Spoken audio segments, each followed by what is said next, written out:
on to September 1 through 10 as we're taking our subscribers to South Africa. You will visit Johannesburg and Cape Town. Now we have a link below that will take you to the Real South Africa's website. Just put in there, I come from African Diaspora News Channel and I want information, how to pay a deposit and the itinerary, and they will contact you back and they will help you get started with that process. This particular tour is almost sold out, so you better jump on it ASAP because it may not be available for you anymore. But we'd love to see you in South Africa. A lot of brothers and sisters here would love to meet you. So take that trip. It'll be a great vacation. You can connect with the people, and it's part of your Africa plan, making your first trip. So make sure to join us there September 1 through 10. You'll have a great time. Hello guys, welcome to the African Diaspora News Channel. Have you ever been in a situation where you thought somebody most definitely is talking about you, but you can't prove it because it's in another language? Yeah, you are most probably right. We just found for you tweets that Chinese made when the government said they're giving permanent citizenship. Let's read you some of the comments that they were making. Livon Randall01 says, I am a Chinese with national self-esteem and a national pride. My national self-esteem does not allow me to be compatriots with white pigs and the N-word. By the way, he didn't say the N-word, he said the full word. Therefore, I firmly oppose that. If it is enforced, I would rather give up my Chinese nationality. And another Chinese person says, NPB6 Dior J say, what kind of name is that? Says, I can't tolerate two kinds of people. The first one is the racist. The second one is the N-word. Again, he said the full word. Another tweet said, N-word. And white pigs should come to China and they will know what is real racism. Yes, including white pigs. Those are actual Chinese people tweeting about our community. It's amazing to see how when people don't think you can understand them or they're talking in another language, they feel free to talk about you the way they want. And they were really talking nasty about our people. In the first place, why is Chinese government giving permanent residence now? What changed, Chinese government? Let us know. These people are so racist. Like, I never experienced firsthand when it comes to Chinese people, but my friend does work here and there in China, so she told me it's the worst place to be. Like, she was complaining to me how when it's time for her to travel to China, she's just like, no, really? And I was not aware about the situation, so I asked her, really? Like, what do they do? Like, how do they treat you? Why do you feel like they're racist? She's like, oh girl, like, you have no idea. You'll go to a restaurant, this is what she told me. You'll go to a restaurant and let's say there are like 3-4 tables around. So you sit the one maybe nearer to like Chinese people that are there consuming food.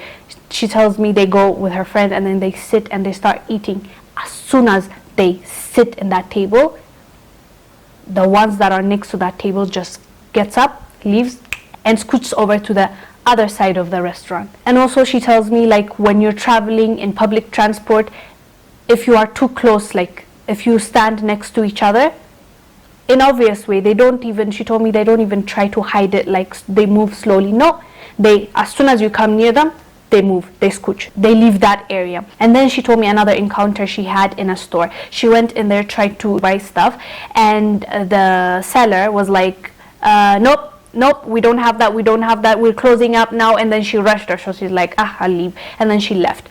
So after shopping other places, she was walking back and she saw the same lady sitting down watching whatever she's watching in her phone, and she's not even closing. She just wanted to kick her out.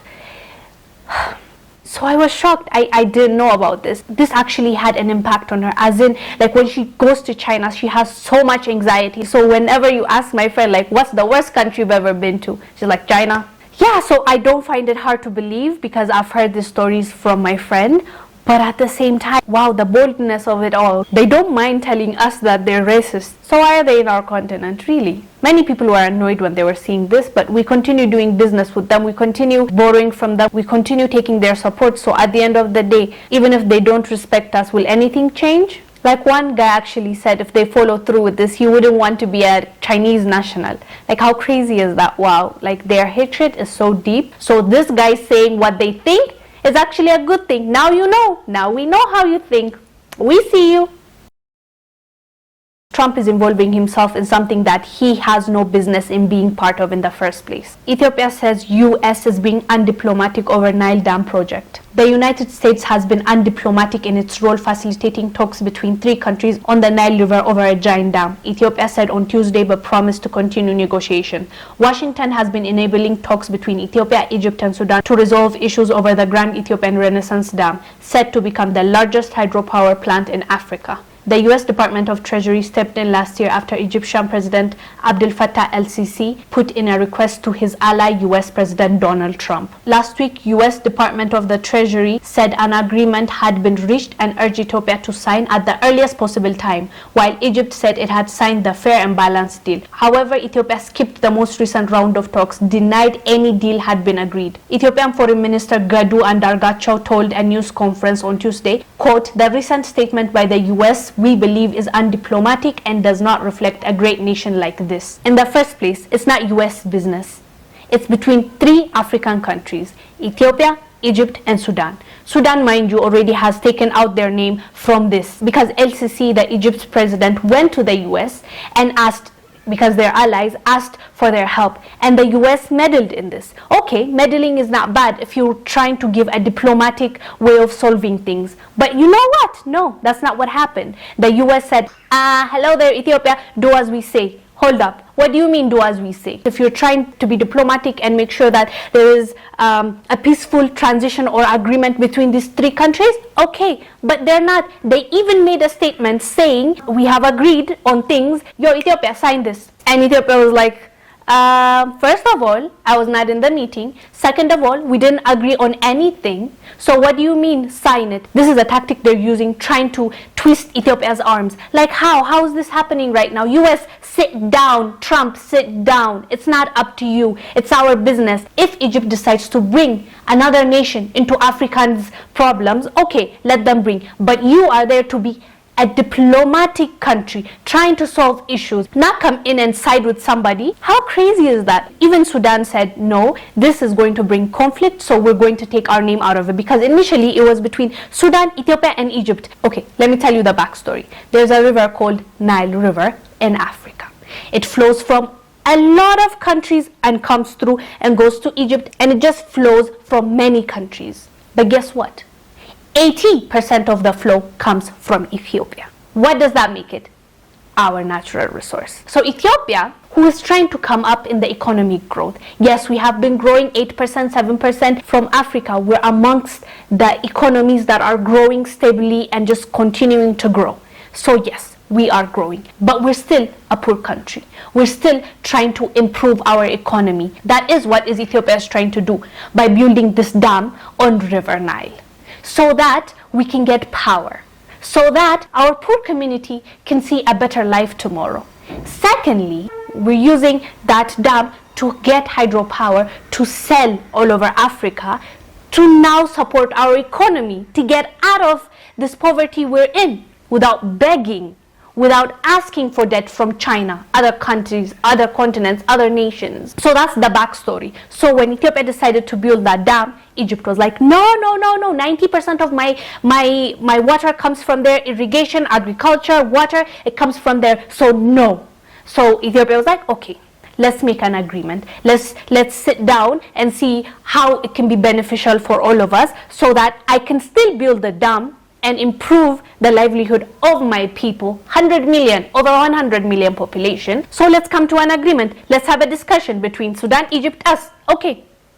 And then US swarms in and says, because al-Sisi said, yo, come, help. Even Egypt, why are you asking for America's help? Okay, whatever.